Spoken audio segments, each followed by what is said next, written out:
welcome to the About That podcast with me, your host, your favorite geek psychologist, your favorite pop culture enthusiast, your favorite queen of the nerds, Dr. Vanessa Hintz. And today, lovely humans, I am excited to share with you all loudly and proudly that I am in my romantasy era in life. I have been introduced to the genre of romantasy books, and today I am bringing to you the first of two conversations about the phenomenal, the fantabulous, the best-selling series by Rebecca Yarros, the Empyrean series, featuring two books, a third to be on its way. The first being Fourth Wing, the second being Iron Flame. And we are going to lovingly and alliterationally, if that's a word, call these conversations the Basgiath Breakdown. So, without further ado, let us get into the Basgiath Breakdown Part 1, focused solely and exclusively on Fourth Wing. And so, as I do so often, because I believe context is important, we're going to contextualize this a little bit. So, for those of you who don't know, who is Rebecca Yarros? Rebecca Yarros is an author. She done wrote 11 books. If you go to her website, much to, I think, many people, I don't know if people know this, but Fourth Wing is not the first book that she wrote. Like, she wrote a whole bunch of books. So she is an author. She is a self-proclaimed, quote, military wife. So she is married to someone who has had a military career. And if you read Fourth Wing and Iron Flame, you absolutely see those things. Basgiath War College. I mean, hello. And she is also a mother of 6. And so she is a wife, she's a mom, she is an author, and she is so many things. And you will hear me gush, absolutely gush about her. If you listen to the episode I did where I talked about my experience of meeting her, that's a little flex. My experience of meeting her for 32 seconds at Emerald City Comic Con. She's just an amazing individual. And so what is Fourth Wing? As I mentioned, Fourth Wing is the first in the Empyrean series.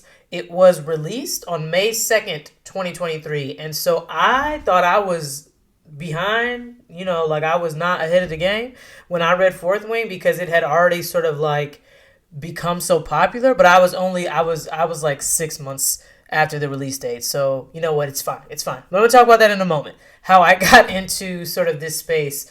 I'm going to go ahead and read the description, and this is actually taken from the website, Rebecca Yarros, her website, and this is the description of Fourth Wing. So if you are thinking to yourself right now, my good friend, what is Fourth Wing? What is that about? Allow me to read you this description. Quote, enter the brutal and elite world of a war college for dragon riders from USA Today, best-selling author Rebecca Yarros.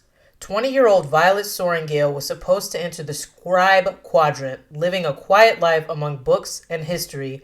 Now, the commanding general, also known as her toughest Talon's mother, has ordered Violet to join the hundreds of candidates striving to become the elite of Navarre, dragon riders. But when you're smaller than everyone else and your body is brittle, death is only a heartbeat away, because dragons don't bond to, quote, fragile humans. They incinerate them. With fewer dragons willing to bond than cadets, most would kill Violet to better their own chances of success. The rest would kill her just for being her mother's daughter, like Xaden Ryerson, the most powerful and ruthless wing leader in the Riders Quadrant. She'll need every edge her wits can give her just to see the next sunrise. Yet, with every day that passes, the war outside grows more deadly, the kingdom's protective wards are falling, and the death toll continues to rise. Even worse, Violet begins to suspect leadership is hiding a terrible secret. Friends, enemies, lovers, everyone at Basgiath War College has an agenda, because once you enter, there are only 2 ways out: graduate or die. End quote. Okay, first of all, y'all, just reading all of that, I felt like I was transported into The Young and the Restless or something. That was just a whole lot. I also started to get super hyped because I remember what it was like for me to read this book the first time. And just reading all of that is like transporting me back to where I was sort of in that space when I was really immersed in this world. And I'm so excited. I'm so excited, if you can't tell, to talk about it because it is absolutely amazing. So apart from all of the many different layers, daytime drama style, aside from that, there's so much beauty in this story. Like I can't even. And so how did I come into this space? I think I mentioned this before on one, maybe two other episodes, but my younger sister, actually, shout out to my younger sister, Via, she recommended Fourth Wing to me. It was actually at the beginning of 2024. I had just spent 2 years, and I'm going to reiterate, 2 years reading the entirety of the Wheel of Time series. So if you all are familiar with the Wheel of Time, it's 15 books long. And typically when I read with my ears. So I listen to audiobooks because I have 50-11 jobs and it's hard for me to, it used to be, let me reiterate. It used to be very difficult for me to find time to read with my eyes, like to sit down and read with my eyes. So I listen to audiobooks because I can listen to it while I'm getting dressed, while I'm cooking, while I'm walking, like whatever, while I'm working out. And so my sister recommended this to me because after I got 2 years, y'all, it took me 2 years to listen to the Wheel of Time, which was actually super dope. This is a random tangent side story because the events throughout the Wheel of Time story actually took 2 years. Like they unfolded in 2 years of story time, and the fact that it took me 2 years, I just think that's super dope. Anywho, when I was done with that, I was like, what am I gonna do next? I literally spent 2 years of my life with these same characters, and I was like at a loss. I'll also say that at the beginning of 2024, I was going through it, like emotionally. I think, the new year is genuine or typically a time of reflection for a lot of folks because everything is anew and it's like new year, new me, like everybody making resolutions, what have you. And I was just in a place because my life was so different at the beginning of 2024 than it was at the beginning of 2023, and not necessarily in a good or bad way, but in a way I didn't expect. And so at the beginning of the year, not only was I like going through my own sort of like, what is life right now? I was also trying to figure out how to balance and navigate all the many responsibilities that I had. So child, I was going through it. Okay. I was going through it. If you all listen to the episode about Fan Expo New Orleans, you will hear that I went there with my younger sister Via and my mom. And it was actually at that, when we were like just vibing at that convention, that my sister was like, you should read Fourth Wing. And I was like, what's a Fourth Wing? Like, is there also Second Wing, Third Wing? Like, what are we talking about? What is a Fourth Wing? And she was like, it has dragons. And I was like Game of Thrones? Like Daenerys Targaryen pre-season 8? Like, what are we talking about? Dragons? And so I was like, all right then. And I literally knew nothing about Fourth Wing. Like, absolutely nothing. And my sister was like, you should read this. Like, I love it. I love it. I love it. I love it. And I was like, all right then. So I was at a time in my life where not only was I like feeling some kind of way, my sister, like she was so adamant about this recommendation. So I was like, all right then, cool. And so in typical fashion, I listened to the book for the first time. And I just need to pause and say this with my whole chest. Shout out to Rebecca Soler, who is the narrator who read Fourth Wing. I listened to it on Audible, and just shout out to all the audiobook narrators. Like, I don't know if y'all know how much joy you bring into people's lives, mine included. My way has become that I listen to books first before I read them with my eyes, and it started with Fourth Wing. Let me just tell you that. Like, I listened to this book, and when I say, some people will understand what I mean when I say Rebecca Soler, she put her whole foot into that narration. Like, she did that. Like, I was crying listening to this book just because of the way that she was reading. And, like, it was just so amazing. And so, shout out to Rebecca Soler. And shout out to all audiobook narrators. Like, y'all the real MVPs for real. Like, yes, I'm here for it. So, anywho, at the time of this recording, I have read Fourth Wing twice. So, the first time I listened to it, and the second time I read it with my eyes.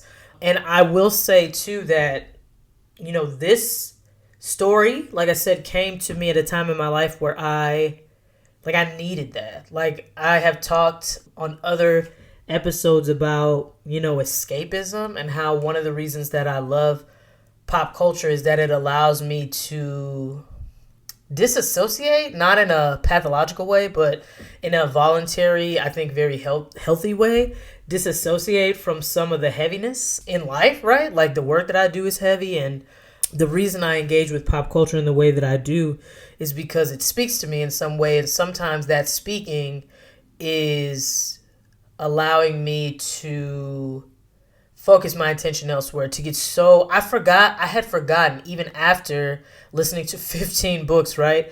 Like I had forgotten what it feels like to be immersed in like another world. And that is what Fourth Wing and Navarre and Basgiath, it is a whole situation.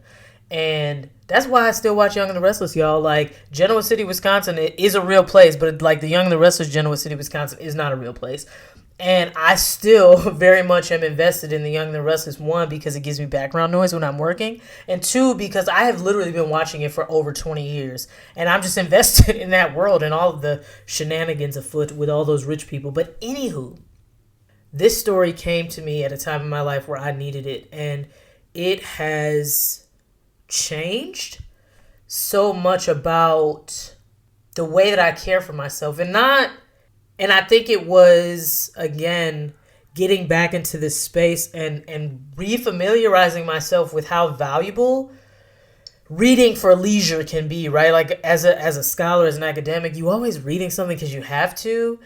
And Fourth Wing really started this cascade in my life of making time to read, both with my ears and with my eyes. So now I am in this sort of mode where I read before bed every night. And that was not something that I was making space for prior to Fourth Wing. And again, part of that is because the story was so dope. And then my sister just kept giving me recommendations of other things to read.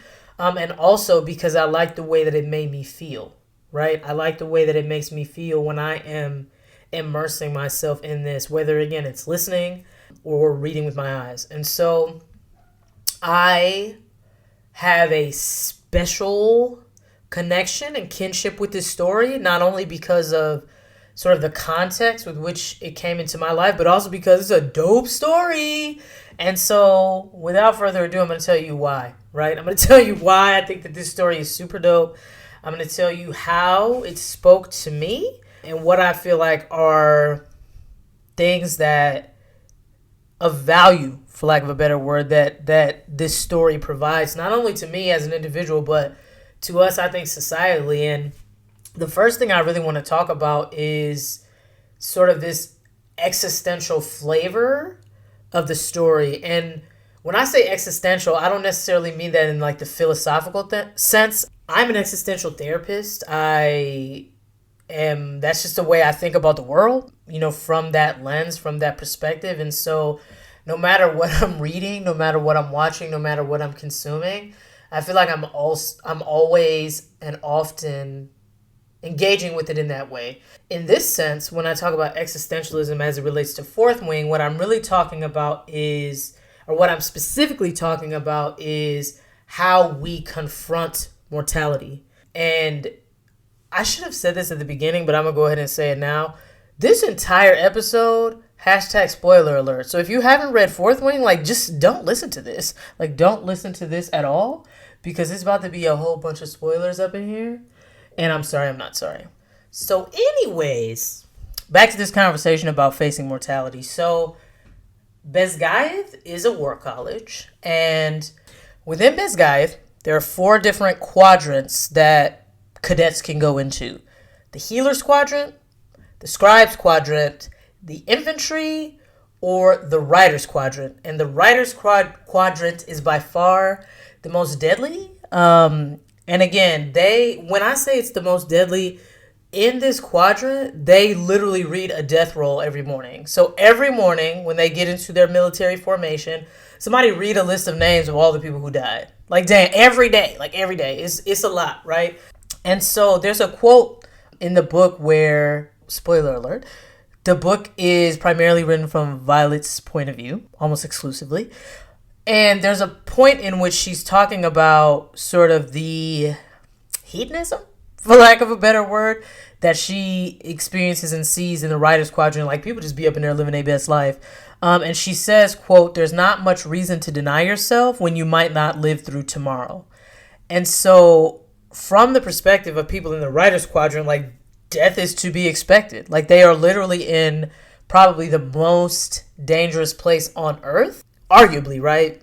They also are like a nation at war, like, and so one would think perhaps the front lines of the war is the most dangerous. And I would say Basgiath, and particularly the writer's quadrant, and I think later on in this story, not necessarily in this book, but in this saga, someone refers to Basgiath as like a death factory, because essentially it's to be expected, right? Like, they are at the tippy top of the military, like the most elite Navy SEAL level military folks, right? And so when your training is enough that within this training facility every day we have to talk about who died, why wouldn't we live today like it's our last? Because it very well might be, right?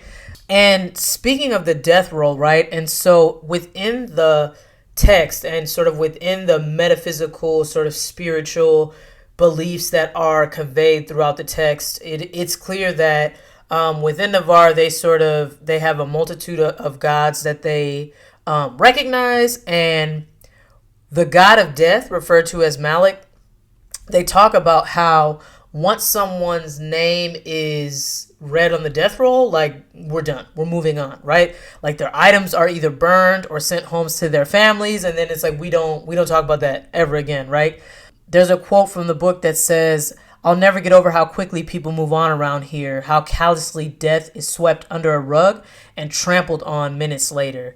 And so, again, there's this interesting sort of juxtaposition, this interesting dichotomy between we expect people to die, and then when that happens, we don't sit in it, we just move on. Like, people die and we move on.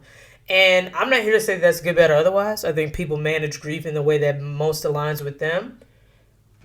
And, again, I'm going to say this. If you have not read this book, stop listening right now. If you have, prepare your life. Even though, like, dragon riders and writers are sort of trained to expect death, sometimes it hits differently.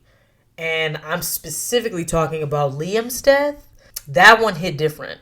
And I would say that within the context of the story, it's because it was not part of the plan. It was not expected.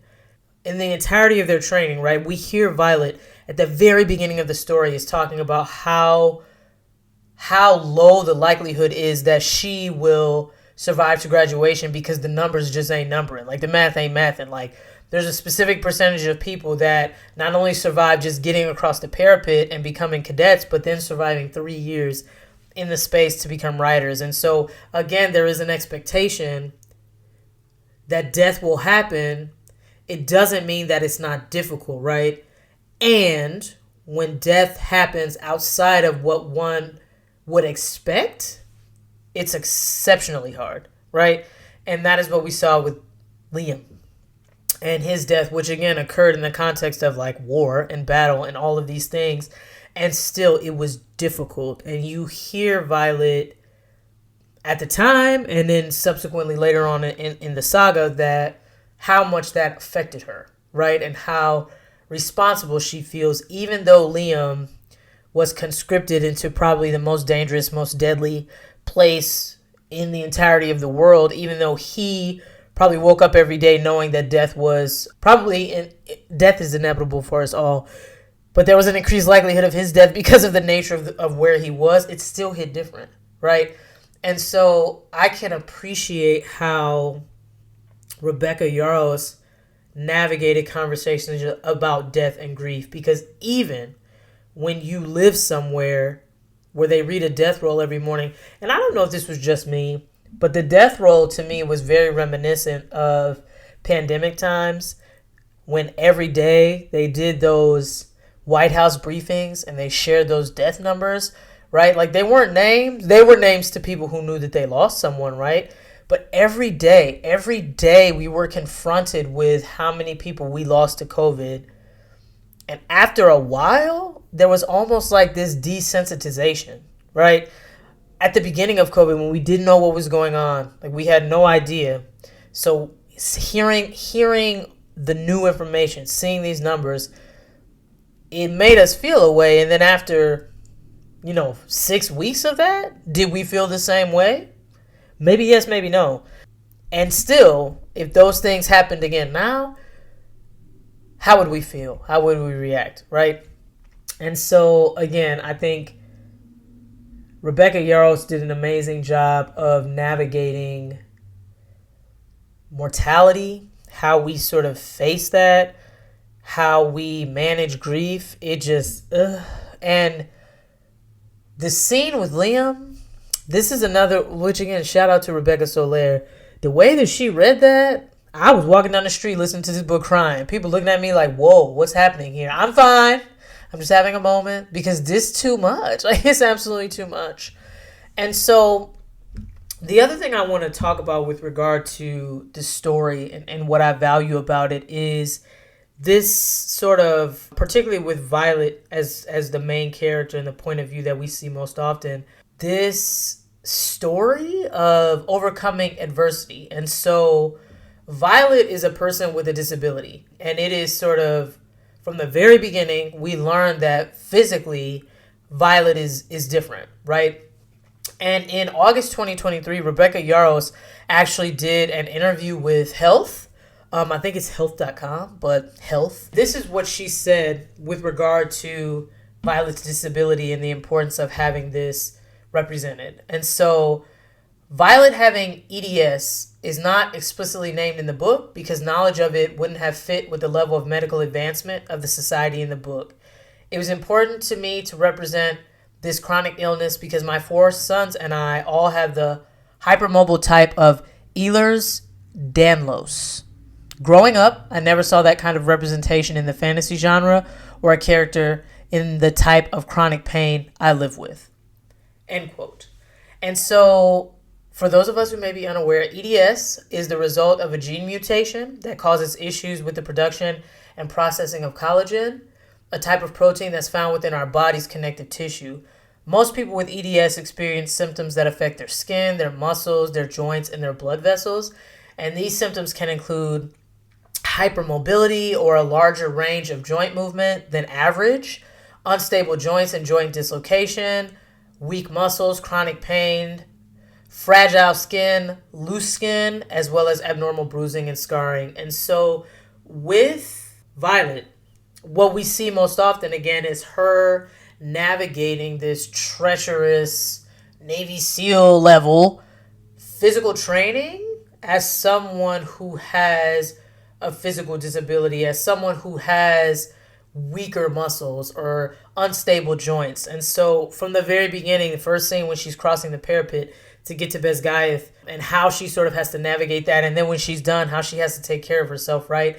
And the way Dane Atos, whom we will talk about ad nauseum, the way her best friend, her BFF Dane Atos, responds to her disability and sort of her needing to accommodate herself in a way that allows her to be successful. And so I think that, again, first of all, shout out to Rebecca Yarros for saying, like, this is something I want to say and I'm going to say it. Like, I want to write something that I wish I had seen, right?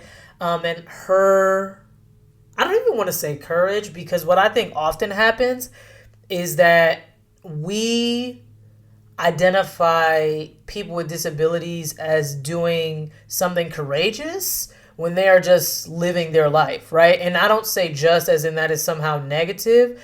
What I mean is, why would we expect someone with a disability not to do that thing? You know what I'm saying? Like, why would we, if this was a black person writing a black character, would we call it courageous?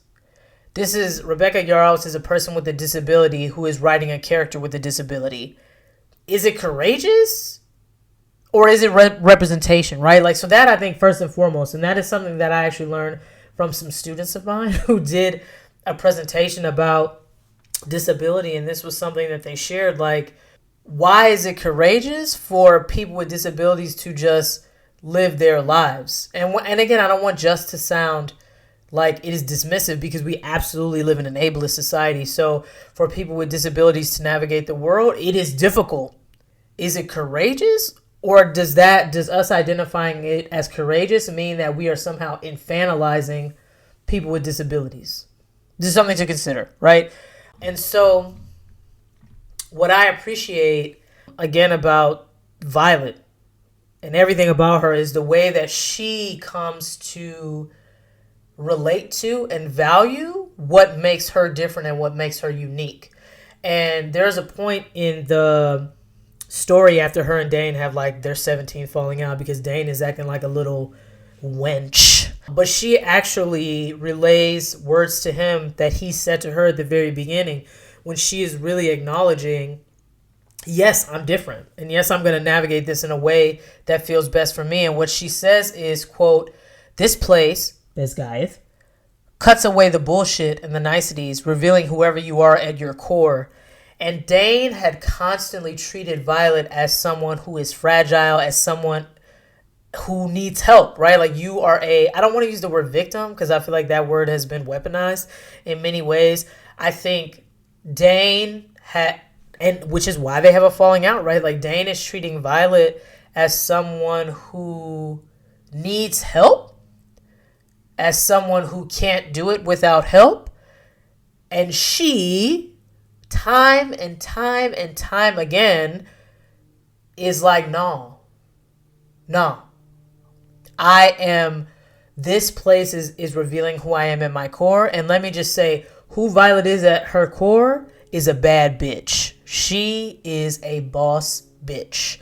And in this interview, further on in this interview with Health, Rebecca Yarros says, quote, "Xaden believes it's Violet's intelligence and tenacity that are her greatest assets, both of which are developed because Violet can't depend on her physical body.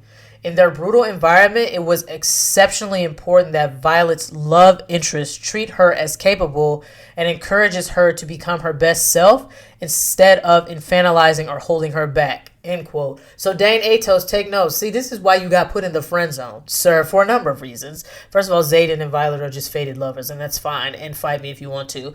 And Dane, you got put in the friend zone because don't nobody want to be babied like that, bro. Like, I think from the very beginning, that was a juxtaposition that we saw between Dane and Xaden. Xaden very much like reminded me of my parents. Like, I'm not about to baby you. You better do what you got to do and let's keep it moving. Which, again, there's problematic natures to that as well. And so I don't want to say that we should not accommodate people, because we absolutely should. And that is what I think we see throughout Violet's journey. She initially does not want to accommodate. She wants to do everything just like everybody else. And if you all have heard me talk about equity, that is not operating from a lens of equity. Equity is understanding that we all have different needs, and we are going to give people the resources they need to succeed based on their unique needs, right? So accommodation is not less than. Different is not deficient. Needing an accommodation does not devalue you. It is uniquely who you are, and you are doing uniquely what you need for yourself. And we see this particularly after Violet bonds Tarn, her dragon, and she bonds like the biggest, most baddest dragon of ever. There's only one dragon that like outranks him, and we'll talk about that later. But Violet, this person who has often considered herself as weak, as less than, no dragon would ever want her, right? She gets not one but two dragons, and one of the dragons is ginormous, right? One of the dragons did not come to play. He came to slay, okay? And there is an instance where Violet is learning how to, what she terms in the story, keep her seat. So how can she remain on Tarn's back while he's flying around and doing flips and dips and sachets and all of this, right? And so there's a point in the story which is absolutely adorable. Like, I can't even. Like, my heart is, like, clenching right now. Where Xaden develops a saddle to put on the dragon for her so that she can stay in the seat. And in her conversation with Taryn, Violet is like, I'm not about to wear that. Like, okay, that's cute that y'all did this, and that's not fair. Like, I have to be able to hold my seat like everybody else. And this is what her dragon says to her. Quote, there is no rule that says a dragon cannot modify their seat to serve their rider. You have worked just as hard, if not harder, than every rider in this quadrant. Just because your body is built differently than the others doesn't mean you don't deserve to keep your seat. It takes more than a few strips of leather and a pommel to define a rider. End quote. Y'all, and although Taryn was like a crotchety old guy, and the dynamic he has with Violet is just absolutely, I just love everything about it. He just says some real shit. Like, he just says some really real shit in terms of what I just referenced with regard to accommodation, right? Because you need something different doesn't mean that you're less than. Who made that rule up? People who can do all the things? People who are in positions of power, right? Just because you need to do something so that whatever goal that you're trying to achieve is most aligned with you, who says that you can't, bro? And I feel like what Taryn was describing to Violet here is that you decide what makes you a writer. You decide what gives you value, and it's not this saddle. It's not this seat. Further on in this conversation, Violet responds to Taryn, and she says, quote, I might not want to appear different than every other rider on this field, but I already am. End quote. Point blank period. I say this all the time in my DEI trainings. You are uniquely you. You are who you are. There is nothing wrong with that. Whether you are the same as everybody else around you or different, who you are is who you are. And I don't think that you meeting yourself where you are, giving yourself what you need to succeed makes you less than. I would argue that is actually very empowering.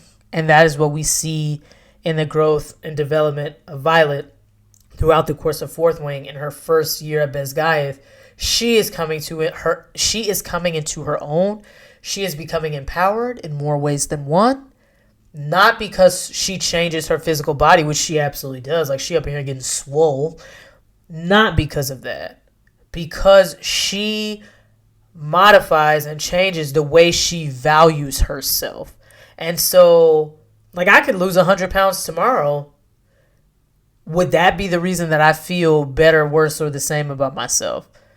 No. It's the way that I value aspects of myself, aspects of others, all of these different things, right? So, again, shout out to Violet's story of perseverance and of overcoming adversity. And again, not just in the physical sense, not just in the way that she continues to achieve all of these physical feats, crossing the parapet, scaling the gauntlet, riding a dragon, right? Like, yes, those are physical things that she does, and she does those in a way that is accommodating to her, which in turn, I think, leads her into a space where she acknowledges that there's nothing wrong with her. There's nothing wrong with having to wrap your knees. There's nothing wrong with you. It's about the way that she values herself. And I would argue that the people that she surrounds herself with, the people that she's in relationship with, not just Zayden, which we're going to talk about next, but also her friends like Ree, her BFF Ree, not Dane. He acting like a little, he acting like a wench. You know what I'm saying? He on his redemption arc. We'll talk about that during the next part 2 of this. So put a pin in that. And the people that Violet surrounds herself with, her squad, Zayden, everybody just out here like uplifting her. And I'm here for this. I'm absolutely here for this 100%. Whew.